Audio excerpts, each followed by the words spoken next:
Noelio, pues buenos días o buenas tardes o buenas noches, porque como es todos los podcasts, nunca se sabe cuándo se va a escuchar, cuándo se va a escuchar. Sí.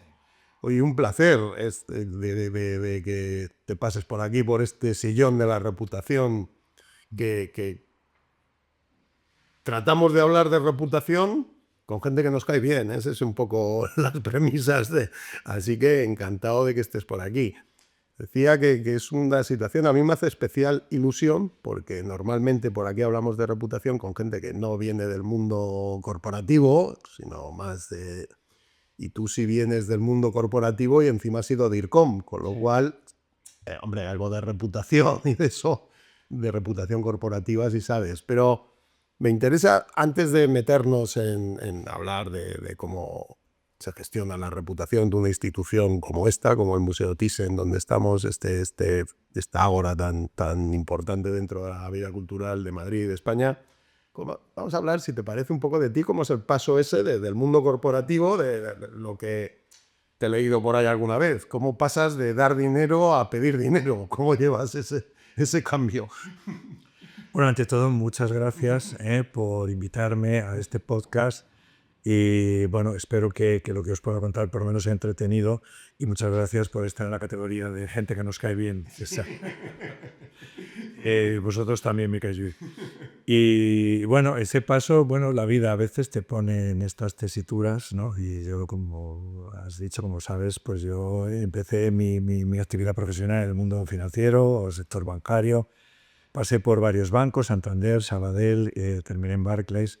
Y bueno, pues siempre involucrado en temas de import-export, financiación internacional, divisas. Luego, cuando llego a Barclays, realmente estoy en inversiones extranjeras, fondos de inversión, bolsa española para clientes internacionales del grupo Barclays y tal. O sea, y de pronto, pues a mí mi pasión realmente era haber estudiado periodismo, pero en fin, mi casa me dijeron, pues chico, no sé, espabilate porque no te vamos a poder mantener. Y entonces aquello, pues no tuve la suficiente valentía como para decir, pues estudio periodismo, pero bueno, estudié Derecho. Luego sí, luego me interesó, hice una carrera de comunicación corporativa, ya trabajando y por aquello de quitarme la espinita, porque jamás pensé que iba a poder trabajar, pero bueno, en Barclays el CEO me dio la oportunidad, yo trabajaba con él, y en un momento determinado trabajaba además en la oficina del control de lo que era el retail banking, que estaba en Madrid, el retail banking europeo continental, no Reino Unido, ¿no? Y me dijo, bueno, vamos a crear el área de comunicación, yo creo que te va a gustar, te va a tocar a ti también, pues fenomenal, ¿no? Y sobre todo yo aprendí muchísimo con los ingleses, porque los ingleses son los auténticos maestros de la comunicación y de la comunicación corporativa, ¿no? Y también me pasó con responsabilidad corporativa. Pues yo creo que Barclays fue de las instituciones que se inventó lo que era la responsabilidad corporativa. Y también cuando decidieron que era un factor estratégico para toda la organización a nivel mundial, pues también mi jefe me dijo, oye, tienes que hacer esto. ¿Y qué es? No lo sé. Debe ser importante porque los superjefes han dicho que esto hay que hacerlo en todo el mundo, que ellos lo hacen mucho en el Reino Unido y que funciona. Y entonces, bueno, te va a tocar. Bueno, pues fenomenal. Entonces está muy bien, ¿no? Porque vas cambiando y evolucionando y ahí en el ámbito ese también de la comunicación, del RSC, pues por supuesto la reputación era importantísima, para los ingleses también lo era siempre, ¿no? Y luego la responsabilidad corporativa, como director de la Fundación Barclays en España, pues evidentemente nosotros financiábamos proyectos. Y entonces yo daba dinero, como dices, ¿no? Claro. Y ha sido muy útil para mí cuando llego aquí a una institución pública, el Museo Nacional Thyssen-Bornemisza, que, bueno, por supuesto es del Estado español y tiene una subvención del Ministerio de Cultura, pero que es fundamental contar con la participación privada, ¿no? Por dos razones. Primero, porque económicamente es necesario, pero yo creo que también después el incorporar a instituciones privadas, a empresas, individuos también, ¿no?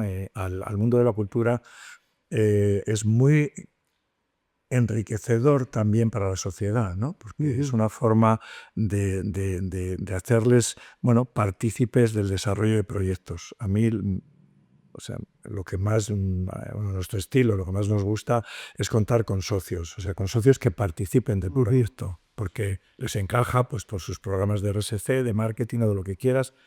Y entonces, bueno, pues es muy útil el haber estado sentado en el lado de la mesa del que daba el dinero, que ahora cuando yo voy a pedirlo, pues sé, más o menos, sé lo que espera el que tengo enfrente y lo que quiere saber, ¿no? Lo que le interesa, ¿no? Y un poco, pues también hay que pensar qué le puede interesar, porque no a todas las empresas les interesa lo mismo, ¿no? O sea que, Pues eso me gusta mucho, me parece muy interesante ese paso que haces. Nosotros cuando hablamos de reputación, siempre estos términos de intangibles, andamos ahí enredándonos, que si es una cosa u otra, ¿cómo se mide? ¿Cómo no se cómo se mide. Bueno, yo vengo de donde vengo, yo conocí a Justo Villafañez, estuve en Merco muchos años y soy de esa escuela, pero bueno, no con naturalidad. Pero sí que nos gusta hablar de ese equilibrio entre los comportamientos, lo que hacen las organizaciones y los reconocimientos. Y siempre cuando hablamos nosotros decimos que lo importante es que esté equilibrado. Si tienes un comportamiento excelente, muy sostenible o muy responsable, pero nadie te lo reconoce, pues mal asunto. Y si te reconocen por encima de tu comportamiento, pues también en un mundo tan hipertransparente, mal asunto. Entonces, con ese esquema, pues si te parece, empezamos hablando de los comportamientos y al hilo de lo que has dicho, o sea, no, las compañías hacen lo que hacen porque piensan como piensan, que eso es lo que se define como cultura corporativa. A vosotros, esa triada de que tenéis, sois una institución pública, en donde estáis acogiendo empresas y que también, pues evidentemente, lleváis el apellido de un señor que dona unas obras. Y ¿cómo arbitráis esas tres culturas para darle sentido, ¿no? Y eso te genera tensiones, te enriquece. ¿Cómo gestionáis esas no, tres culturas? yo creo que enriquece a todas las partes, ¿no? Yo, bueno, sinceramente no lo veo tan difícil. O sea, me refiero, siempre conseguir recursos tiene su dificultad, pero, y sobre todo en España, y lo tengo que decir, o sea, porque yo creo que es algo que clamamos generalmente desde hace muchos años. Nos falta una ley realmente de patrocinio, una ley de filantropía, ¿no? Que reconozca o que dé un mejor tratamiento y amplíe el campo de actuación a esas participaciones privadas, ¿no? Estamos muy desalineados con lo que es el entorno de nuestros países de Europa, de la Unión Europea, ¿no? Entonces eso habría que mejorarlo. Pero bueno, independientemente de eso, yo creo que afortunadamente cada vez más hay una cultura de la empresa en el sentido de que como parte de una sociedad y de una comunidad, pues le interesa su imagen, le interesa bueno, pues su compromiso, digamos, ¿no? con ese colectivo, con esa comunidad, con esa sociedad para la que a la que le está dando un servicio. Pero yo creo que es muy importante, y tú lo sabes bien, ¿no? Y ahí entramos también en la cuestión de la reputación y de la imagen. Si tú observas que hay una empresa que comulga, que comparte, ¿no? Tus preocupaciones, tus intereses, tus necesidades, y que aparte de darte el servicio que te da, se preocupa por, de alguna forma, mejorar tu calidad de vida en aspectos que a ti te interesan, evidentemente vas a ser una empresa mucho más elegible, ¿no? Si yo puedo comprar dos productos que son iguales y hay una empresa que, oye, parece que se preocupa por temas que a mí me interesan, del ámbito que quieras, ¿no? Pues bueno, pues me voy a sentir más próximo a una empresa con la que comparto determinadas visiones, ideales y sensibilidades, ¿no? Entonces, yo creo que es importante profesionalizar todo esto. Ahí se ha avanzado mucho. Yo en el año 2000, cuando empezábamos en Barclays aquí en España con lo que era el RSC, que nadie sabíamos lo que era, te dabas cuenta que todavía, y bueno, y hasta hace poco, todo lo que era el tema de los patrocinios venía orquestado un poco por las apetencias, las diversiones, los intereses del presidente de la compañía o del director de lo que fuera o de la mujer del presidente, ¿no? Yo creo que todo esto ha cambiado positivamente porque eso forma parte también de lo que es la estrategia de la empresa y realmente pues yo te digo, las empresas definen un marco de actuación. O sea, ya no es que vayamos a patrocinar un museo porque al presidente le gusta la pintura o a su mujer, sino porque realmente entendemos que es un vehículo, que es una plataforma con la que estamos, de alguna forma, ayudando al mantenimiento del patrimonio, ayudando a la transmisión de conocimiento, de educación, bueno, de alguna forma a construir mejores individuos en el aspecto este de las humanidades, que últimamente está tan flojo, ¿no? En el ámbito reglado de la educación, no solo en España, sino en general, ¿no?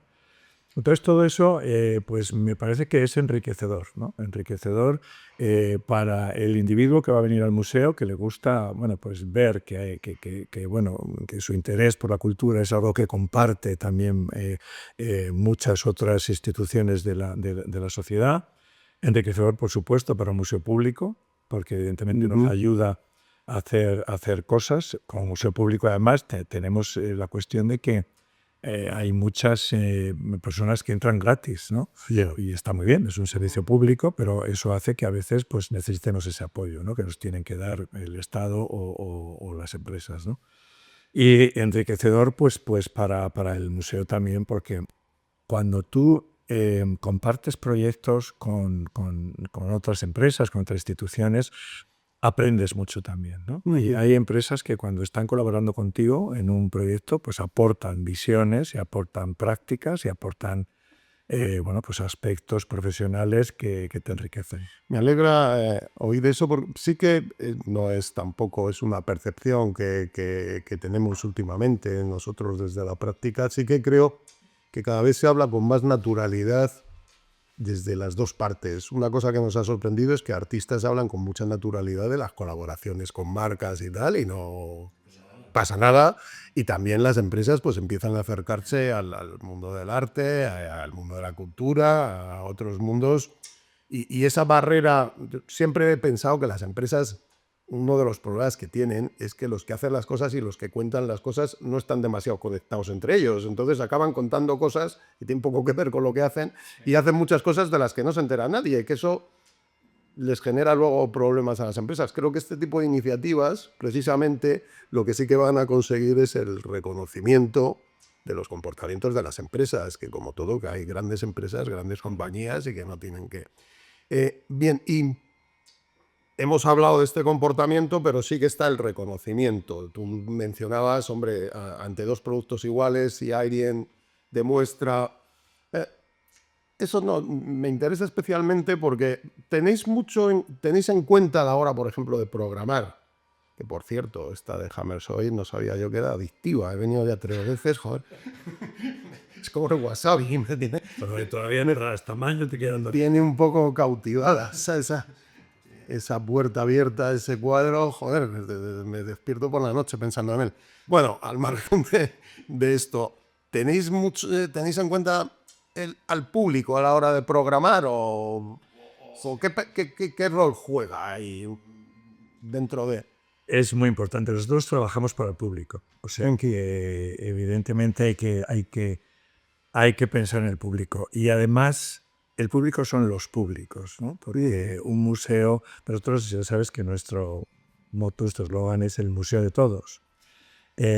¿Por qué? Pues porque cada persona, yo creo que viene al museo con una idea, con una aspiración distinta, ¿no? Hay gente que pues tiene un perfil más académico, vendrá con unos intereses, pero bueno, hay gente que le puede divertir el ver una exposición por lo que sea, o participar en un de formación, un programa de formación, o tengo que decir que hay muchos públicos, por lo tanto hay que pensar en ellos en general.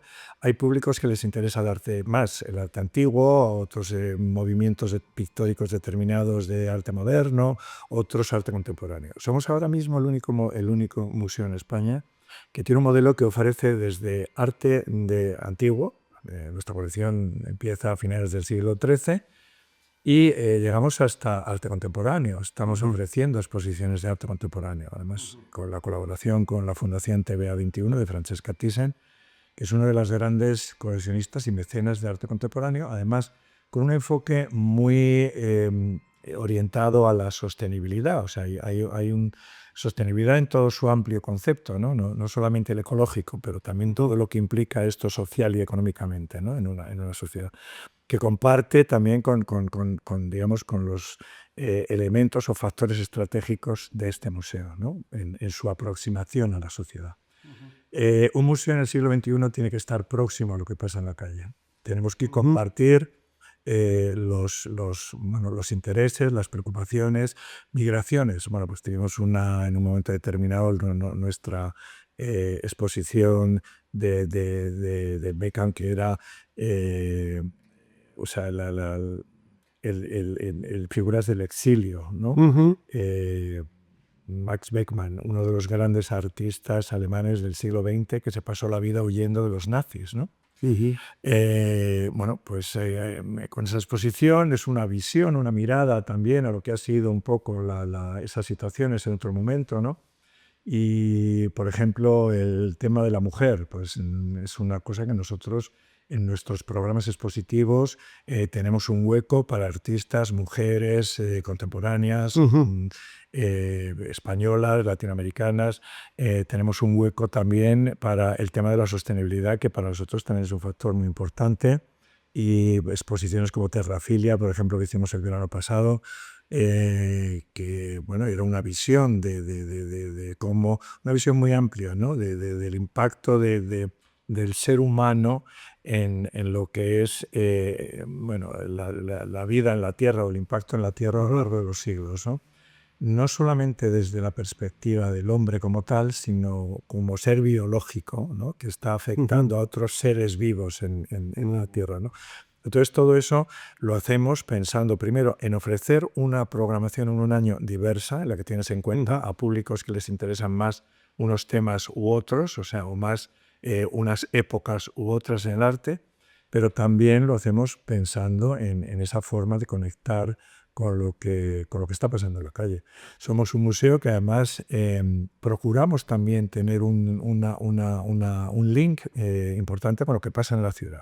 Por ejemplo, muchas veces la Fashion Week de Madrid, que son unos eventos importantes, pues aquí se ha visto que coincidía con una exposición que tenía que ver con arte y moda, ¿no? Picasso y Coco Chanel. Chanel, sí, Fiaga, en fin, otras que hemos hecho muy interesantes, Givenchy. Bueno, por ejemplo, cuando sucede la Madrid Fusión, tenemos recorridos de gastronomía y tenemos alguna actividad que se mezcla el arte con pues, algunas experiencias de probar unas tapas en el museo, se enriqueces la visita. La Semana del Orgullo, pues fuimos del primer museo, yo creo que tuvo también un recorrido LGTBI, que es un recorrido que puedes hacer a lo largo de la colección, Amor Diverso, donde bueno, pues se observa, ¿no? Como el tratamiento de esta cuestión a lo largo de la historia, porque los pintores nos han venido contando pues, lo que pasaba en su momento. Claro, nosotros todo empieza con una charla que tengo con un amigo mío que es un muy buen coleccionista y que no digo porque igual no le apetece que se sepa y tal, pero me dijo... Nosotros, dentro de la práctica en la que trabajamos en la Trevia, estamos obsesionados con anticipar, de hecho la hemos llamado cartografía de la anticipación, anticipar las conversaciones que van a marcar un poco la agenda en los próximos meses, años y demás. Y este amigo me decía, mira, Manuel, saca el foco de la empresa y ponlo en el arte porque los artistas las huelen antes. Y esto que tú estabas diciendo me parece una plasmación muy de esto, ¿no? De cómo vosotros oléis antes lo que puede venir y quizá es más útil ver la programación del Thyssen que anticipa un poco lo que va a venir. Sí, pero el trabajo de los artistas, en definitiva, ¿no? Sí, el artista es un ser, yo creo que especialmente dotado y tiene la sensibilidad suficiente como para identificar, ¿no? Cosas que pasan y cosas que pueden evolucionar y pasar, ¿no? Y lo bonito también en una colección de arte como la nuestra, que son 8 siglos de civilización occidental, pues es conocer, ¿no? Cómo se han vivido muchas experiencias. Por ejemplo, la ecología no es un tema que preocupa en el siglo XXI o en el siglo XX. Es un tema muy antiguo. Bueno, o sea, los pintores ya, bueno, los holandeses del 17, toda su pintura paisajística no deja de tener, ¿no? Un mensaje, un lenguaje reivindicador de lo que es la naturaleza, o pues muchos pintores que coinciden con la impresionistas y posimpresionistas de la Revolución Industrial, pues están contando, ¿no? Ese impacto de ese progreso en la sociedad, pero en el entorno, en su modo de vida actual. en el momento, la pintura americana del 19 que tenemos aquí, ¿no? Que también somos el único museo de España que tiene ese movimiento, pues en definitiva es un canto ante la avalancha de migración que llega a Estados Unidos, que es necesaria, pero que tiene un impacto, y es destruir bosques, construir carreteras o ferrocarriles, construir ciudades, bueno, pues utilizar la madera para todo aquello. O sea que eso está muy bien de vez en cuando tener ese conocimiento, ¿no? Porque te ayuda a entender por qué han pasado las cosas, para qué, cómo se han gestionado, bueno, y yo creo que ayuda, ¿no? a ordenar tus ideas en tu aspecto, ¿no? Te posiciona mejor, ¿no? Y ahora que estamos en una época donde mm, más que el cumplimiento de los compromisos, que también es una pura gestión de expectativas. O sea, tú que vienes además del mundo financiero, las compañías más valoradas en bolsa no necesariamente son las más mejor gestionadas, ni las más rentables, ni las que más dinero ganan, porque es una pura gestión de expectativas. Hay sectores donde el inversor considera que el futuro está ahí. Y eso pues lleva, tanto en el mundo del arte como en el mundo de empresa, a cómo gestionas esas expectativas, porque una mala gestión de expectativas puede llevarte a la frustración. Sí. ¿Cómo gestionáis, cómo veis vosotros con esa anticipación, cómo gestionáis esas expectativas de la sociedad? ¿Las tenéis en cuenta? ¿Cómo? Bueno, nosotros tenemos todo esto. Yo creo que es importante que sea consistente, es decir, que no nos movamos arbitrariamente este año para acá, el año que viene para allá, ¿no? Nosotros trabajamos en función de planes estratégicos, como suele pasar, ¿no? Las empresas, y tú lo sabes, y cada 5 años decidimos, revisamos, ¿no? Tenemos una visión de medio, largo plazo, pero con unos factores, con los ingleses llaman drivers, ¿no? Que son los determinantes. Y nos importa muchísimo el desarrollo del modelo del museo, por ejemplo, aspectos como la digitalización. Pues ya llevábamos años incluyéndolos en nuestro plan estratégico, porque es un soporte fundamental para acercarte y para ofrecerlo, para cumplir tu misión como museo, ¿no? Con la sociedad, con los individuos, ¿no? Y sobre todo pensando en que nosotros el museo ya no trabaja solo para el que entra por la puerta. Claro. O sea, es que tenemos una audiencia digital que nos sigue en Nueva Zelanda, en Nueva York, en Albacete, o sea, tiene que decir que no solamente hay que pensar en ese visitante, ¿no? Y por lo tanto, pues yo creo que hay aspectos como ese, como la digitalización, como pensar, bueno, me planteo que de aquí a unos años yo tengo que mejorar en estos aspectos y mantener mi compromiso pues con todos estos, ¿no? Con la calidad, con una optimización de la gestión de los recursos, viendo un poco hacia dónde vamos y nos vamos preparando. Bueno, es una visión tampoco tan largo plazo, ¿no? Pero que evidentemente hace falta tenerla, y eso nos ayuda a ir preparándonos, evidentemente, pues para lo que pueda ir sobreviniendo, ¿no? Y para estudiando o considerando que todo eso pues va a afectar a la sociedad en general, y tenemos, como te decía antes, que estar alineados con lo que a la gente le preocupa, le interesa y le mueve, ¿no? Un tema importantísimo ahora, desde nuestro punto de vista, es precisamente el riesgo que tenemos todos, pero particularmente las audiencias más jóvenes, los públicos más jóvenes, con el tema de la desinformación, ¿no? Los fake news y sobre todo estas prácticas por las cuales la gente, yo creo que cada día traga más y piensa menos, que es el objetivo en el fondo, ¿no? Entonces, trabajar para, en favor de ser capaces de ayudar a construir pensamiento crítico es fundamental. Y pues con estas cosas que estamos comentando, de dar otra perspectiva, ¿no? Y de hacer un poco, reflexionar a la gente con experiencias similares, situaciones similares, problemas similares que han pasado en otros momentos y que se han superado de una forma o de otra, pues entendemos que ayuda también. O sea, eso, hay una visión continuista y una visión que se tiene que ir adaptando sobre lo que va evolucionando la sociedad, pero es una visión consistente. O sea, que no puedes ir dando bandazos cada 5 años, ¿no? Claro, y esos cambios, esa consistencia, que en el fondo la reputación, que es mucho más estructural, aunque bueno, tampoco me quiero enredar mucho en reputación e imagen, pero que es una cosa estructural, que la coherencia o la consistencia es lo que en el fondo los grupos de interés te pagan con esa reputación, que es lo que te hace diferente, pero también esa evolución.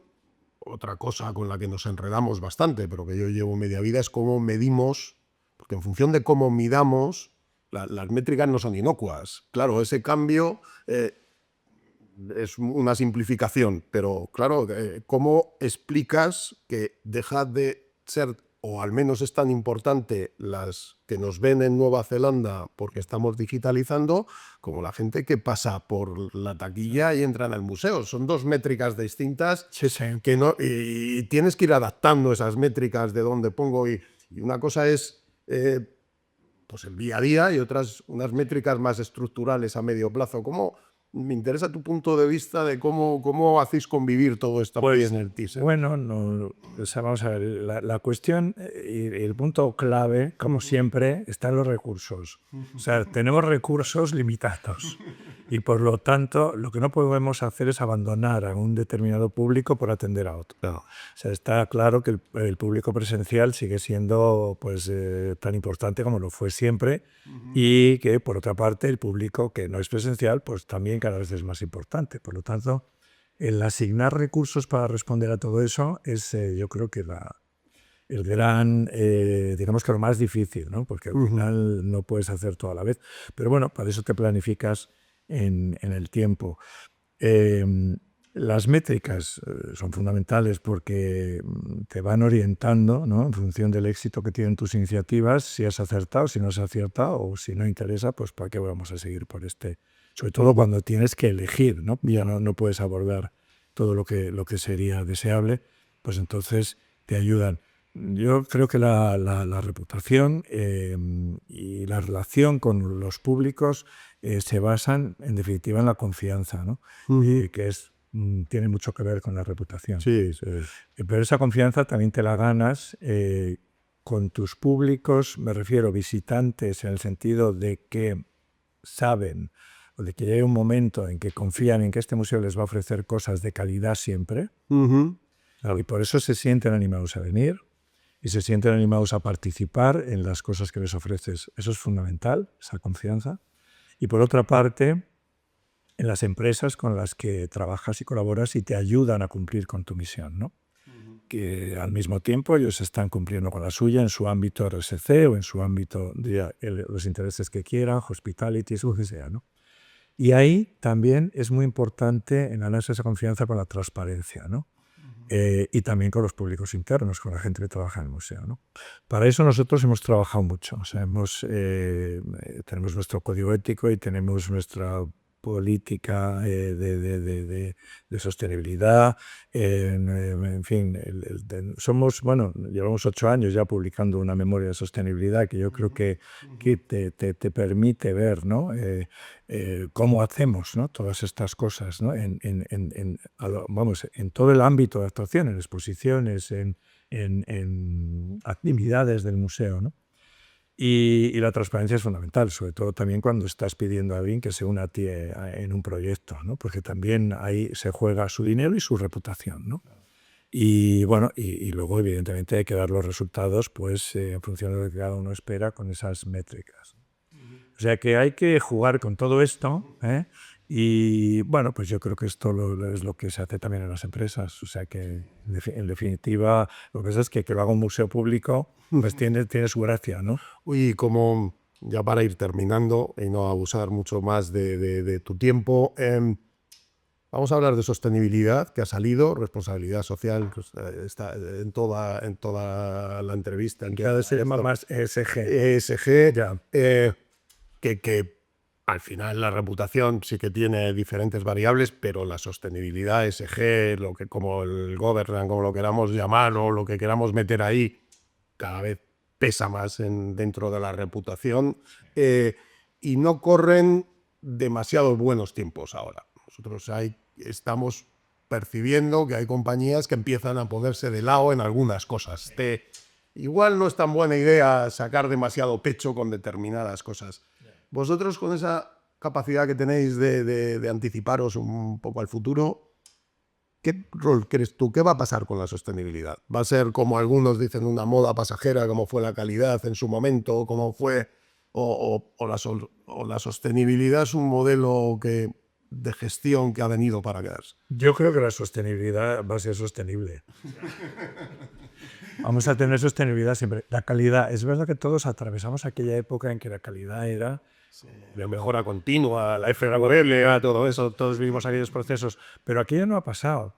Aquello yo creo que lo que pasa es que se ha interiorizado de tal manera que ahora no estamos obsesionados, ni nos parece tan diferente y tan innovador, porque ya no lo es, pero se ha convertido ya en un factor más de nuestra gestión. Y ya no se nos ocurre pensar en algo si no tiene una calidad que estimemos que es la que debemos de dar. Este museo eso lo tenemos muy claro.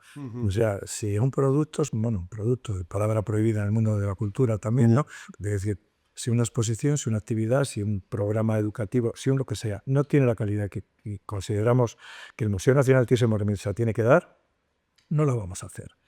Pero, y eso ya nadie se lo plantea como calidad, ¿no? Es un factor más. Y yo creo que sostenibilidad va a pasar lo mismo. La sostenibilidad, el problema que ha habido, claro, es que pues tiene un coste, tiene un precio. O sea, y meterte en toda esta estructura de lo que implica la sostenibilidad requiere trabajo, requiere recursos, requiere tiempo, requiere, ¿no? Y bueno, pues por eso hay momentos en que la gente se echa para atrás a veces, ¿no? Luego también, lo que tú has dicho, o sea, hay movimientos generalizados en el mundo que se están poniendo en duda determinadas cuestiones. Los woke ya no venden. Bueno, yo creo que hay que ser serios, ¿no? Y evidentemente, pues como en todo, si se abusa de algo, pues los abusos se acaban pagando o se acaban cayendo, ¿no?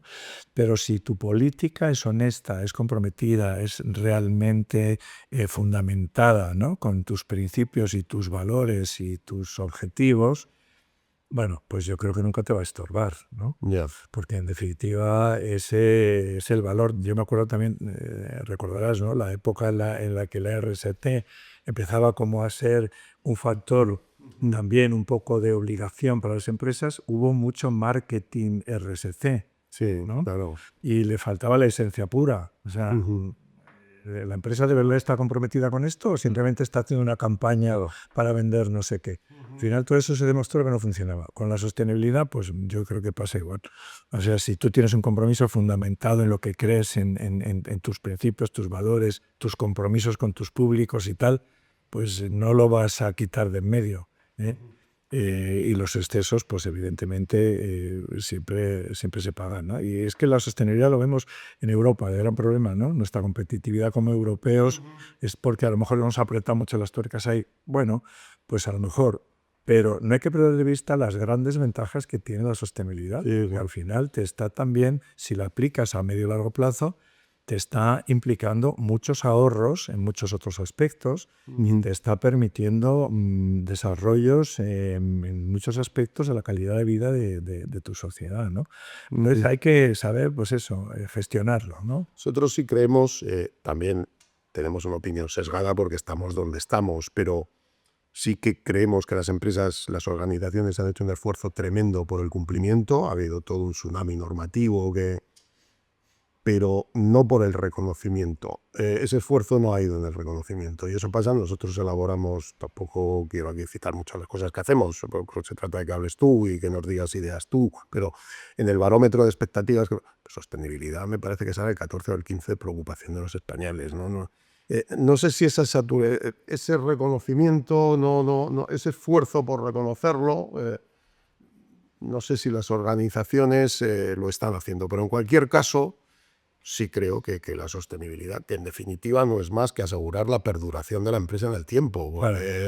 Eso es la sostenibilidad. Tienes que hacer modelos que sean rentables hoy, pero también dentro de 50 años. La vocación de toda empresa es la permanencia, ¿no? O debería de ser la permanencia. Entonces, y ya para terminar, ¿cómo podemos ver el futuro, Elio? ¿Eres razonablemente optimista? ¿Has apuntado algunas cosas, algunos problemas que nos enfrentamos? Ha salido el de la posverdad, el que deglutimos mucha información. ¿Podemos ser optimistas como sociedad con el futuro? ¿O nuestras expectativas van a verse razonablemente satisfechas? Pues estamos en un mundo, en un momento de preocupación porque, claro, estamos abordando una fase con muchos elementos que son muy desconocidos y con un impacto brutal, ¿no?, en nuestras vidas, ¿no? Yo suelo ser optimista, o sea, no tonto optimista, porque creo que el optimismo hay que trabajárselo también. Y bueno, el optimismo y que las cosas funcionen se soluciona cuando no te engañas, o sea, cuando ante cuestiones que te preocupan, pues ni optas por el decir, fuera, esto no me vale, esto es malísimo, ni optas por decir, bueno, aquí no pasa nada, ¿no? Lo que hay que hacer es valorar bien de qué va el tema y en la medida de tus posibilidades, pues intentar gestionarlo y bueno, superarlo, ¿no? Yo creo que sí, yo creo que, mira, desde luego hoy vivimos muchísimo mejor que en cualquier otro momento de la historia. Esto suele pasar, ¿no? Amigo Javier Gómez dice mucho eso de... Claro, esto es un hecho, ¿no? Y entonces, bueno, pues cada época tiene sus incertidumbres, sus preocupaciones, y en estos momentos tenemos muchas y muy serias, ¿no? Pero yo creo que en el fondo el ser humano debe ser lo suficientemente inteligente como para saber no caer en trampas, ¿no? Y abordar las cosas como se tienen que abordar. Pero además con una visión honesta y a medio o largo plazo. O sea, por ejemplo, la inteligencia artificial, ¿no? Es un factor que a todos nos despierta muchas inquietudes. Bueno, hay que tomarlo en serio. O sea, evidentemente es como todo. El buen uso es fantástico y nos aportará grandes beneficios. El mal uso nos aportará grandes problemas y grandes preocupaciones, ¿no? Pero hay que afrontarlo no desde el punto de vista del interés puntual particular del momento. Te quiero decir, la inteligencia artificial hay que saber, bueno, todo el entramado, ¿no?, de lo que son las redes y tal.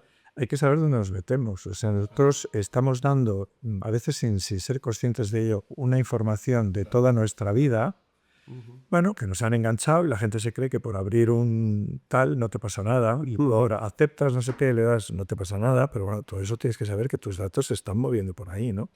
Y que se están moviendo a lo mejor con fines que no son tan lícitos, ¿no?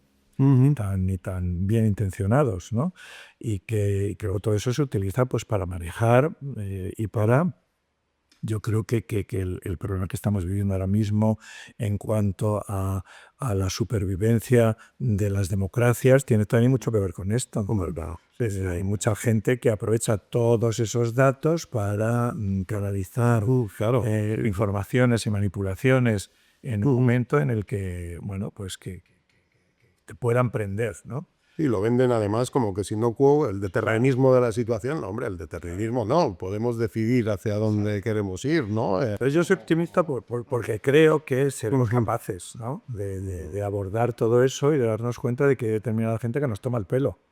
Pero que esto no tiene que ver con ideologías. No. Que es el problema también, y sobre todo mucho en España. O sea, aquí todos somos de aquí y de allá, y si lo dice este que me gusta me parece muy bien, pero si lo dice el otro lo mismo me parece muy mal, ¿no? No hay que abordar las cosas así. Yo creo que hay que ser maduros, responsables, honestos, ¿no? Y bueno, y tratar de contribuir también, porque cada uno tenemos nuestra parte de responsabilidad en mejorar nuestra vida cada día, ¿no? Así es lo que yo pienso. Oye, pues nos quedamos con el mensaje y si alguna vez nos abruman las expectativas y no sabemos, o la incertidumbre, más que las expectativas, la incertidumbre, pues vengamos al Thyssen y observemos, no sé, Puertas Abiertas de Hammershøi, que a mí me tiene muy cautivado ese cuadro. A ti que muchas gracias. Gracias a vosotros. Fíjate, no, a mí hay mucha gente también, ¿no?, que me dice que digamos que la capacidad o el aspecto terapéutico que tiene el museo, ¿no? O sea, mucha gente dice, bueno, es que cuando estoy mal me voy al museo, bueno, me entretengo, disfruto y tal, y bueno, y me ayuda. Es verdad. Sí. O sea, que también el museo está para eso, ¿no? Para recomponernos de vez en cuando. Pues nada, seguimos disfrutando de él. Muchas gracias, Abelio, ha sido un placer. Pues nada, encantado de tenernos por aquí. Gracias. Gracias.